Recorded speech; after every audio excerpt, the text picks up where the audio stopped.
Okay, same function, but around a different axis now, so just draw the picture again to see what's happening. So again, this function has two intercepts at 0 and 2, maybe something like that. Since we're revolving around the y-axis here, we're going to use the shell method. That still has vertical rectangles, just like the disk did when we revolved around the x-axis. So we have to picture what that would look like if it revolved around the y-axis now. So shell method says we want to identify two things, p of x and h of x. So p of x in this case is the distance from the y-axis out to that rectangle. That's just x. H of x is the height of any one of these rectangles. That would be the function itself, so h of x is just that. Okay, so now that we've identified those, we can find the volume of the solid according to the shell method formula. 2 pi. The bounds are the same as they were before, from 0 to 2, since we're still using vertical rectangles. And then it's x times h of x.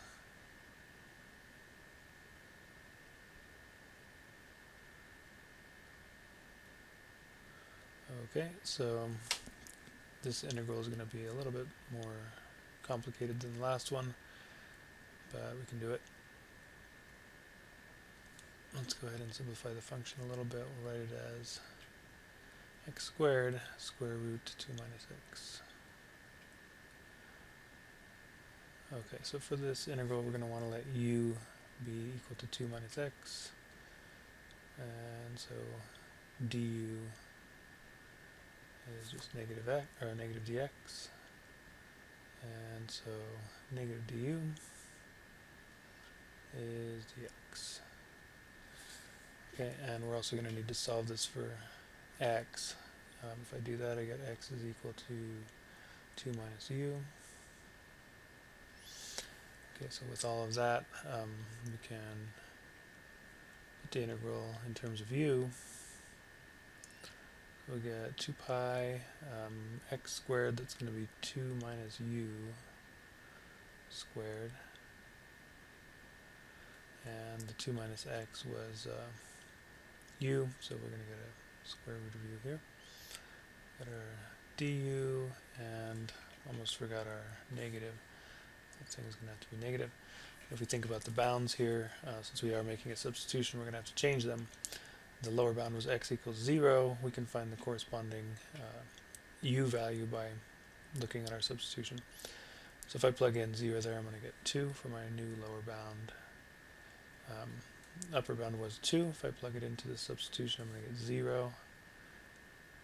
Okay, so we notice now that we've got the higher number on the bottom bound, but the integral is negative, so we can change the sign, make it positive, and reverse these bounds. So let's go ahead and expand the quadratic as well. So we get 4 minus 4u plus u squared. And still multiplying this by square root of u, which we'll write as u to the 1/2. And then we'll distribute.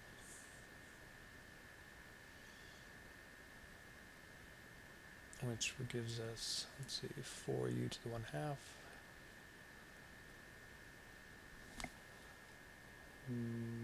minus 4u to the 3/2 plus u to the 5/2.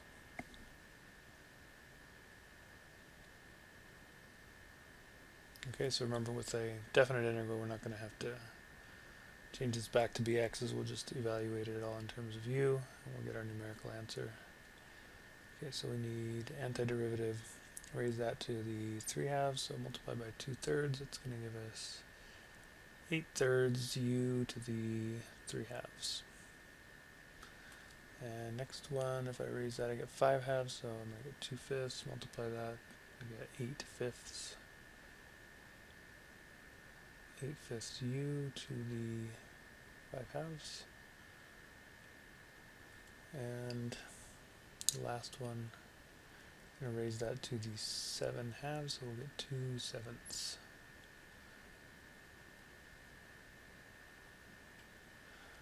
Okay, so there's our antiderivative. Our bounds are 0 and 2. And so I'm just going to write this and zoom through it for the arithmetic part.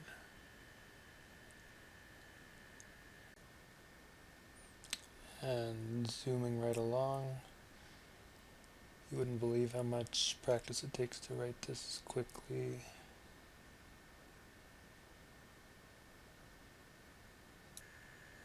And so at the end of all this, we get 256 pi root 2 over 15.